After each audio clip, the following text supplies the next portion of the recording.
Hello friends and colleagues, welcome to another of Adam Perrott's Faves in 5. That's it, I forgot how to do it, it's been that long. I've not done one for a bit and I apologise, but there have been many exciting developments in my life, all of which are fictional. Now, very sad things happened in the last few days. I think just last week, the author, Brian Jacques, author of the phenomenal Redwall books, has died. A lot of authors, tragically, this year have died. Dick King-Smith as well, who was one of my absolute favourites. So I'm going to do a Fave in 5 now, dedicated to Brian. I should do one dedicated to Mr. King-Smith at a later date. But the book I'm going to be faving in 5ing this week is this. Brian Jacques' Mariel of Redwall. I think this is the 4th in the Redwall books. Now the Redwall books, just a bit of background for you, I think there are 21 of them. There are 20 million sold worldwide in about 30 odd languages. These were huge books. You will no doubt have seen them in bookshops. Every bookshop stocks them. I first came across this book, and I'm not going to do the first one. I'm going to do this one because this is my absolute favourite, Mariel. As a youth, a young boy in primary school, from the book club. Now I remember going down to the infant hall, which is strange because I must have been in upper juniors, and going in there and seeing there was a load of books there obviously, and picking this one. I'd picked it from a picture first. I'd seen the book club magazine, and I remember being the only one there out of my class, I think.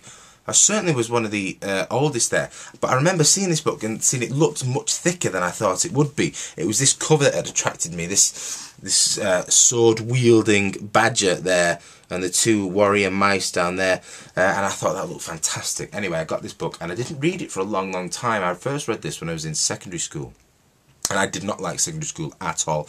I hated my first year there, to the point where I contemplated faking illness. I contemplated just throwing myself down the stairs so I could break a bone, so I wouldn't have to go for a long time. The school wasn't bad, it was just me. I didn't like going. It was a horrendous experience for me. I just didn't want to go. I wanted to stay at home. I wanted to mess around. What I do now, I wanted to do as a kid. Now, they don't let you do it as a kid. However, I'm getting paid to do it as an adult now, which is great. I get to mess around for a bit, which is good. But they don't like you doing that as a kid. They want you to knuckle down. So you knuckle down for a career of messing around when you get older. Anyway, I just wanted to do that. But this book I started reading when I was in secondary school, and it was just my escape. I just escaped into it, and I was absolutely in love with it, almost from page 1. Brian Jacques' writing is just beautiful, so descriptive. He worked for a long time with a school for the blind, so all this stuff is so descriptive, because obviously there were no pictures to help the blind people see, the blind kids he was writing for. So it's such descriptions of the food, of battle, of grim death. These books have everything in it. For those that don't know, it's about a country called Mossflower Country, and Redwall Abbey is a big church kind of abbey where people, all woodland creatures live. Mice, squirrels, hedgehogs, badgers, they all live a lovely life together. But in every book there are sea rats who are vermin, and these books do get criticised because all the goodies are the same, really. All the same animals are good. There's no kind of grey areas. Good is good, evil is evil, which I wouldn't write anything like that. It's not got any ambiguity like when you think of the great things. Harry Potter, for example, some of the characters there, Snape, such ambiguity as to what he is. Same with Dumbledore at the end. But this is no, there's the evil characters are evil: rats, snakes, voles, weasels, stoats. The goodies, mice, badgers, etc. They're all good.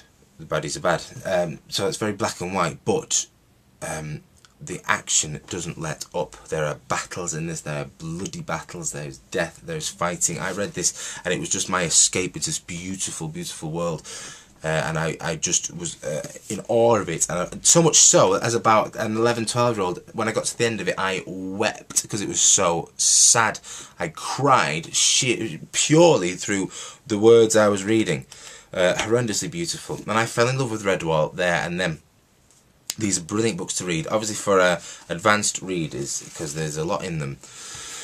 But any fans of, for example, anything action-packed, anything action-packed and woodlandy. These are old school battles, old school, no technology. It's living in castles, living on islands, sailing ships and swords, but no sorcery, no magic in this. I highly recommend the Redwall books by Brian Jacques. This is my favourite, Mariel, but Redwall is the first one, so if you do want to read one, do go and read that.